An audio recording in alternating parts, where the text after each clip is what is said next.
China हमेशा tension में रहता है और चाइनीज सामान बिकते ही इसीलिए है कि सस्ता है। जिस दिन वो महंगा हो जाएगा बिकना खत्म हो जाएगा। अब चाइना परेशान है यार, इसके ऊपर अगर हम डिपेंड रहेंगे कहियो थुथुर पूछ देगा। चाइना क्या एकदम परेशान है, इससे चाइना में भी लोग डरते थे। हम आपको क्या बोले, जंगल में बस एक ही नियम चलता है, बाकी वसुधैव कुटुंबकम तब सही लगता है। आप कहेंगे कि सीपीसी बना तो लिया, अरे बबुआ एक बात बताओ, ये ऊपर वाला जगह मलेशिया, कौन जगह है मलेशिया, आई कौन वहां पे सिंगापुर, हाँ सिंगापुर, ये हो गया सिंगापुर। अब बाकी करिया आई कौन हो गया मलेशिया। अच्छा दोनों के बीच में एकदम पातर रास्ता है, दिख रहा है एकदम पतला रास्ता है, इसी को कहते हैं मलाक्का। क्या कहेंगे मलाक्का, क्या कहेंगे मलाक्का, क्या कहेंगे बाबू, मिला मलाक्का, मलाक्का जल संधि, क्या कहेंगे मलाक्का जल संधि। दोनों के बीच में देखिए पानी होगा, पानी भरल होगा, क्या लिखा है मलाक्का जल संधि। को सबसे ज्यादा व्यापार किस जल संधि से एशिया में है, मलाक्का जल।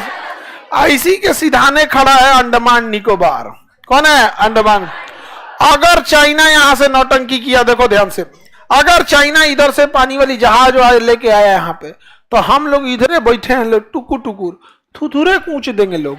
ले इधर झांकता है, समझ में आ गया कि नहीं आ गया, तो झांकेगा तो क्या करेगा, थुथुरे कूच देगा। इसलिए चाइना के इस जगह को मलक्का संकट या मलक्का डेलिमा कहा जाता है। चाइना हमेशा टेंशन में रहता है।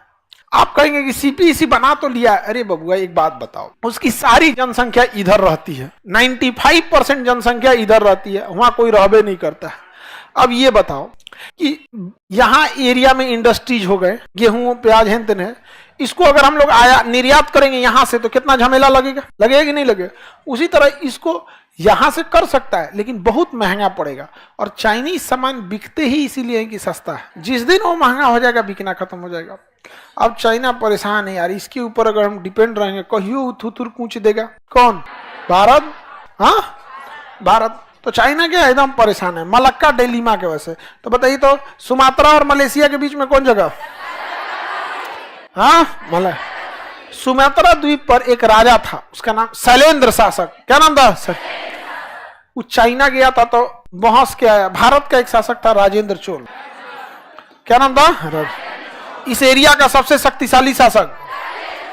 इससे चाइना में भी लोग डरते थे, किसे, राजेंद्र चोल। तो इस शैलेंद्र शासक गया चाइना ना, तो बहस क्या आया कि आप ही राजेंद्र से डरते हो, ये राजेंद्र से बच्चा है अभी, बहस वहस के तो आ गया।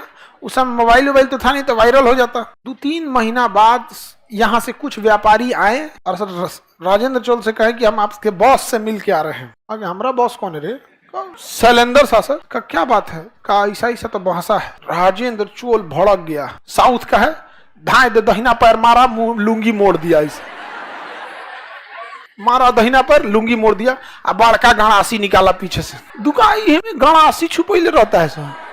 आक्रमण, कहाँ आक्रमण कर दिया, इंडोनेशिया आक्रमण, पगला गए लोग वहां पे, क्या हो गया, क्या भाग भाग यहाँ से, चल चल तुम साइड हट साइड। तो राजा किधर है, महल में घुस गया, भड़ाक भड़ाक मारा राजा। क्या बोला रे तुम, का मालिक गलती हो गया हमारे से, का माफी मांग, सॉरी बोल, सॉरी, हाँ सॉरी। कान पकड़, उठक बैठक कराया, चित्रकार को बुलाया। उस समय फोटो नहीं ना खींचा जाता, चित्रकार का के बैठल फोटो खींच, बनाओ इसको बनाओ, तो बैठल था, कर आधा घंटा हो गया, जल्दी बनाओ रे, फोटो बनाया, का चीन भेजवाओ इसको, चीन। बहस के आया है कि हम इसके अंडर में हैं। माफी भी मांग लिया नौसेना का, चलो वापस चलो, बहुत दूर आ गए हम लोग। जाके मारा था कहाँ में, इंडोनेशिया में मारा था। समझ में आ गया कि नहीं आ गया। सुमात्रा के शासक शैलेंद्र शासक को किसने मारा, सुमात्रा वर्तमान समय में इंडोनेशिया में सबसे ज्यादा ज्वालामुखी, और ज्वालामुखी से बहुत ज्यादा मात्रा में जिप्सम, फास्फोरस, ये सब चीजें क्या होती है, निकलती रहती हैं यहाँ पे। समझ में आ गया कि नहीं, जिप्सम वगैरह बहुत ज्यादा मात्रा में निकलते हैं। आगे बढ़े, सल्फर, सबसे ज्यादा तो सल्फर, सबसे ज्यादा क्या निकलेगा, सल्फर। तो ये सल्फर ना फेफड़े को नुकसान करता है, फेफड़ा गला देता है सल्फर। और वहां इतना ज्यादा ज्वालामुखी है कि वहां पे ना पीला पीला पूरा जगह दिखता है, क्योंकि सल्फर येलो कलर का होता है। और मजदूर सब जाते हैं उसी खदान में मास्क पहन के, और सल्फर को खांची में भर के, ईंटा जैसा होता है, पत्थर पत्थर लेके आते हैं। कुछ दिन बाद उनकी मृत्यु हो जाती है। सबसे सस्ता है मजदूरों की जिंदगी। जाते कहाँ है, खाना कहाँ से खाएगा, समझ में। अब ब्रुनेई द्वीप के जस्ट ऊपर स्प्रेटले आइलैंड मिलेगा। कौन से आइलैंड, स्प्रेटले आइलैंड मिला, स्प्रेटले आइलैंड। छोटे छोटे द्वीप है सब, स्प्रेड ले। उसके आसपास में खनिज तेल का भंडार है। तेल का क्या है? भंडार है पूरी तरह से। ये बताइए ये आइलैंड किस देश के सबसे करीबी है? 3 देश तो सीधे सीधे दिख रहे हैं, यहाँ से फिलीपीन, यहाँ पे ब्रुनेई और मलेशिया। सबसे दूर है चाइना।